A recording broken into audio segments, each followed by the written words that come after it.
Prime Minister Mark Carney also spoke to his Chinese counterpart today. It's a significant move considering the trade tensions between the two countries, which is affecting billions of dollars in goods. Now Carney agreed to continue high-level talks with Beijing to try and resolve those issues. Do you trust China? This is the start of a process of recalibrating the relationship with China. It's very important that we reopen dialogue. We have a number of trade disputes with China. Farmers across this country, fishers across this country are being affected by Chinese tariffs. People across this country have been affected by fentanyl and its precursors. Those are issues I raised directly. So, here's a reminder of the tariffs that are in place. Last fall, Canada followed the US and slapped a 100% tariff on Chinese EVs. Canada also hit China with a 25% tariff on their steel and aluminum. In retaliation, China imposed a 100% tariff on Canadian canola products along with a 25% duty on Canadian seafood products and pork. With more, we're joined by the former Canadian ambassador to China, Geminak. Thank you so much for being here, Mr. Sanjak. Thank you for the invitation. In the readout from the Chinese government, there was a lot more detail than we got from the Canadian government. It said that the call came from Prime Minister Carney at his request. What do you make of that outreach? Well, I think it's an important step that the Prime Minister knows that he has to improve relations with China, with India as we just heard. In the case of China, he knows that level of dialogue is better than no dialogue at all.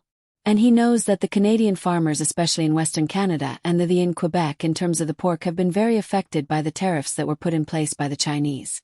But I think we have heard him during the electoral campaign talking of China as almost an adversary. So he knows what he is getting into, and I think that the dialogue will allow the opportunity to raise the difficult issues with China related to their past interference in Canadian election, the repression that they are conducting among the Canadian Chinese community, and also it's an important partner in terms of the influence it has on Russia, and it's the one country that could speak to she could speak to President Putin to convince him to stop the war in Ukraine. She also can speak with the North Korean leader. For all those reasons, I think if we get into this and we are very clear on our red lines and what we expect from the Chinese in terms of future behavior, I think we could hopefully get some dialogue going. Of course, it will never be as it was in the past, but at a time where we need to diversify our trade from the United States. China remains an important partner, and there is still good business to be done there. When you talk about it can never be like it used to be. A couple of weeks ago on this show, former Canadian diplomat Michael Covering said that a full reset of Canada-China relations is not even 354 possible. He added that instead the government should be focusing on building stable diplomatic relations with Chinese officials to mitigate any possible of worsening the relationship. So in your mind, what does that concretely look like? Well, what was announced is that the Joint Economic and Trade 414 Commission will meet. That's the appropriate forum to discuss commercial trade financial issues. It's a very important forum, but also it allows discussion on other issues where we need to tell the Chinese that we have learned a lot about their behavior in the last few years, that China has become a lot more aggressive. 441.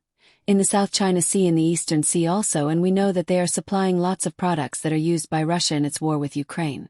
They are providing also intelligence that they capture from with their satellites. The Chinese vessels are suspected of having cut cable cables in the North 506 Sea. So those are issues that need to be discussed, and to tell the Chinese government about our views on how they should behave if they want to be accepted as a trade partner. The Chinese government needs a functioning international environment. They still depend on exports for about 20% of their 535 GDP, and that gives us an angle to raise difficult issues with them to hopefully try to change their behavior. But of course I would suggest that it's also a matter for Ottawa to speak with our allies so that we all raise the same issues with the Chinese to try to force them to change. Just before letting you go, what do you 604 think a win looks like going forward? Or does it have to be incremental in rebuilding that relationship and continuing to draw those red lines while at the same time repairing the relationship that we know was strained under Prime Minister Justin Trudeau and President Xi when they had that very 621 public confrontation? Well, I think that the Mr. Carn has already met President Xi. I'm sure that the rapport will be much better between the two of them. It's a good thing that Mr. Carney spoke with Premier Liang but we have to have limited expectations that the Chinese are very angry at. 647.